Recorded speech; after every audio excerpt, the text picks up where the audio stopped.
வணக்கம். நான் சேது வருஷன் கோயம்புத்தூர்லேருந்து பேசுகிறேன். ஏஎல்பி ஜோதிட முறை நான் ஃபேஸ்புக் மூலமா தெரிஞ்சுக்கிட்டேன். அதில ஷேர் மார்க்கெட் பத்தி துல்லியமா கணிச்சு ஷேர் வாங்கி விக்கலாம் அப்படின்ற மாரி ஒரு தகவல் வந்தது. அதுக்கப்புறம் அந்த வீடியோ நான் பார்த்துக்கிட்டு இருந்தேன். ஒரு 1 வருஷமா இத ஃபாலோ பண்ணேன். ஏஎல்பி ஜோதிடத்தில கலந்துக்கலாம்னு நினைப்பேன். அதுக்கப்புறம் என்னோட டைமிங் ஒத்துக்கிறாது. காலையில கொஞ்சம் ஏர்லியா எனக்கு ஒர்க் இருக்கும். அதனால கத்துக்க முடியாம இருந்தது.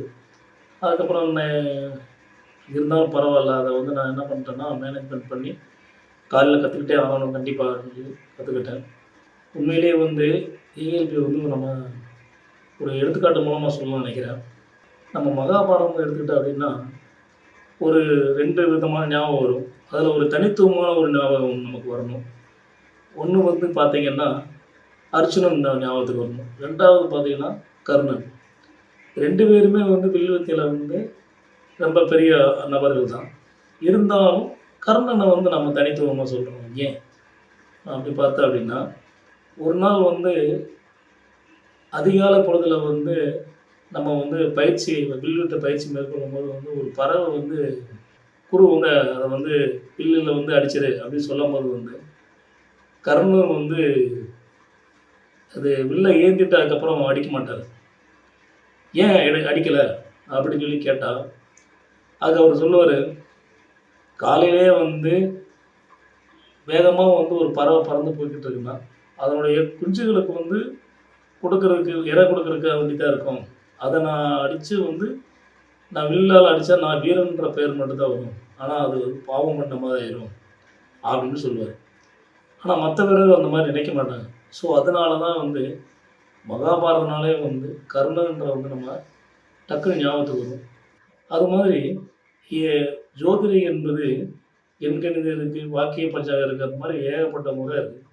அதுல ரொம்ப தெளிவா, எளிமையா எல்லாருக்கும் புரியிறபடி ஒரு மேத்தமேட்டிக்ஸ ஈஸியா கொண்டு வர மாரி நமக்கு ஐயா புதுவுடைமை மூர்த்தி ஐயா அவர்கள், முனைவர் அவர்கள் நமக்கு கொண்டு குடுத்துருக்காரு. அவருக்கு மிக்க நன்றி.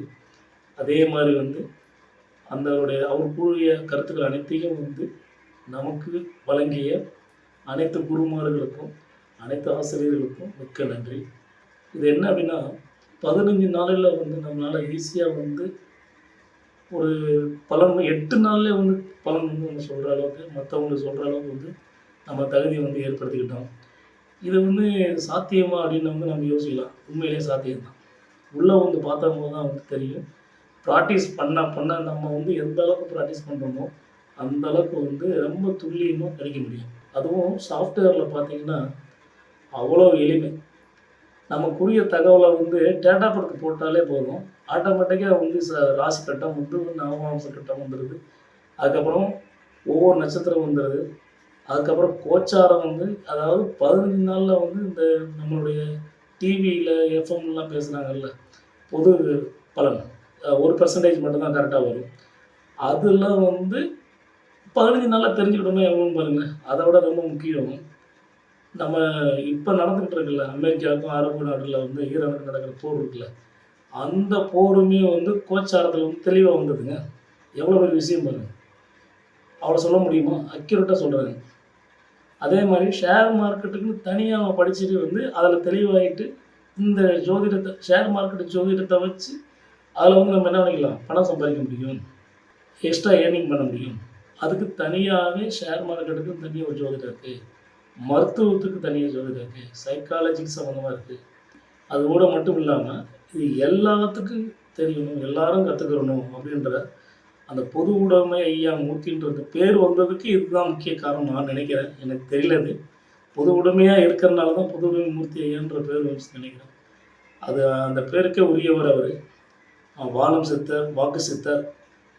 அவருக்கு மிக்க மிக்க நன்றி. ஒரு ஜோதிடத்த உடனே இந்த அளவுக்கு புரிஞ்சுக்கிற அளவுக்கு உணர வச்சதுக்கு மிக்க மிக்க நன்றி. அனைத்து குருமார்களுக்கும் மிக்க நன்றி.